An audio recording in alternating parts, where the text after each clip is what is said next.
USAF pilots reported that the performance of the MiG-15 was superior to all United Nations aircraft, including the USAF's newest plane, the F-86 Sabre. The operation focused on influencing communist pilots to defect to South Korea with a MiG for a financial reward. The success of the operation is disputable since no communist pilot defected before the armistice was signed on July 27, 1953.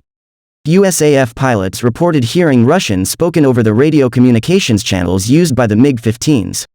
Prior to the November 1950 sighting of the MiG-15s by USAF pilots, Soviet MiG-15 regiments were stationed at the Moscow Air Defense District to protect the capital against a possible NATO bombing.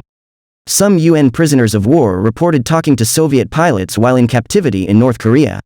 According to General Mark Clark, the commanding general of the UN command had enough intelligence to claim that the Soviets were covertly lending their pilots in support of North Korean forces. According to Lieutenant No Kum-sok, by February 1951, some half a dozen Soviet air pilots visited North Korean pilots at their Northeast China Air Base at Jilin. The plainclothes officers were there to investigate the ability of the North Korean pilots and determine if they were capable enough to fly the new MiG-15. 1 month later, these same Russian pilots entered combat on behalf of North Korea, though internationally their involvement was never announced. By the end of the war, the Russians had provided half the aircraft and 5,000 pilots in support of the communist effort against the UN. Speculation exists about the origin of Operation Moolah. According to then-Captain Alan Abner, the idea of the operation originated from his office at the Army's Psychological Warfare Branch, in Washington, D.C. According to intelligence reports that they received, dissatisfaction within the Soviet Air Force, even to the extent of some desertions by disgruntled pilots, led to the promising belief of possible future defections by some pilots. The plan set forth an offer of $100,000 for a Soviet MiG-15 and political asylum for the pilot. The plan offered $50,000 to any pilot who flew a fully mission-capable MiG-15 to South Korea. The first pilot to defect would be awarded an additional $50,000. The defection of the pilot would be articulated to the global audience that the pilot fled from the perils of communism and a totalitarian regime for freedom in South Korea. The operation would also create North Korean and Chinese trepidation and mistrust of their pilots. Clark stated, "To all brave pilots who wish to free themselves from the communist yoke and start a new, better life with proper honor, you are guaranteed refuge, protection, humane care and attention. If pilots so desire, their names will be kept secret forever." Though weather may have been a factor, he opines that the leaflets had a direct effect and believes that senior communist military leaders began to screen for politically unreliable pilots. According to Lieutenant No Kum-sok, the North Korean pilot who defected after the Korean War was over, his vice battalion commander, Captain Kim Young-sup, was summoned to Sinwiju, the North Korean Air Force headquarters in early May 1953 for 1 week. Coincidentally, with the death of Soviet Premier Joseph Stalin on March 5, 1953, and the significant loss of Russian aircraft, the Soviet Union grounded and recalled their pilots from the Korean theater.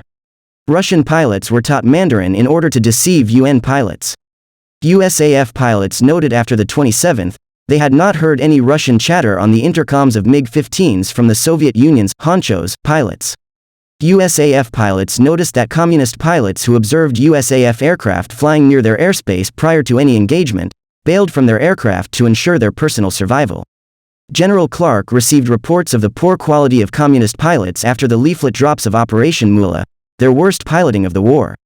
Communist pilots flew fewer sorties in the 90 days after Operation Moolah than in the 90 days before the first leaflet drop. UN pilots shot down 155 MiG-15s to 3 F-86 aircraft during that period. There is some evidence to believe that the Soviet Union feared a defection from its pilots more than the Chinese or North Korean regimes. In the aftermath of No's defection, 5 of his fellow pilots were executed. According to No, the reward would not have motivated any North Korean pilots to defect, for a number of reasons. Secondly, even if the USAF had dropped leaflets in Manchuria, a North Korean pilot would not have trusted the authenticity of the offer. Nor were North Korean pilots generally aware of the purchasing power of the American dollar. Major Yeager later stated, "Flying the MiG-15 is the most demanding situation I have ever faced. It's a quirky airplane that has killed a lot of its pilots."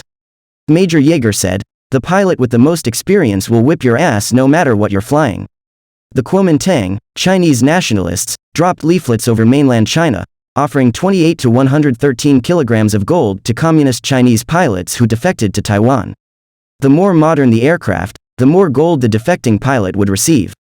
Other goals of this operation were also to acquire intelligence, force the government of North Vietnam to evaluate the loyalty of its pilots and reduce MiG sorties. Operation Diamond, a Mossad covert operation, was similar to Operation Fast Buck. An Iraqi MiG-21 pilot successfully defected, and the captured MiG was evaluated by the Israeli Air Force, USAF, and the U.S. Navy. In episode 243 of Season 11 of MASH, a lightly wounded North Korean pilot winds up at the 4077M*ASH. He landed due to engine trouble, with no intention of defecting, but an Army PR man offers him a deal very much like Operation Moolah, even citing General Mark Clark by name.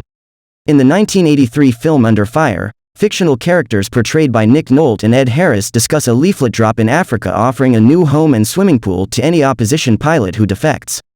Nolte's character says it is a false offer, but Harris counters that its effect is to ground the opposition Air Force. Air Force superiors will not allow their aircraft to fly for fear of the pilots defecting.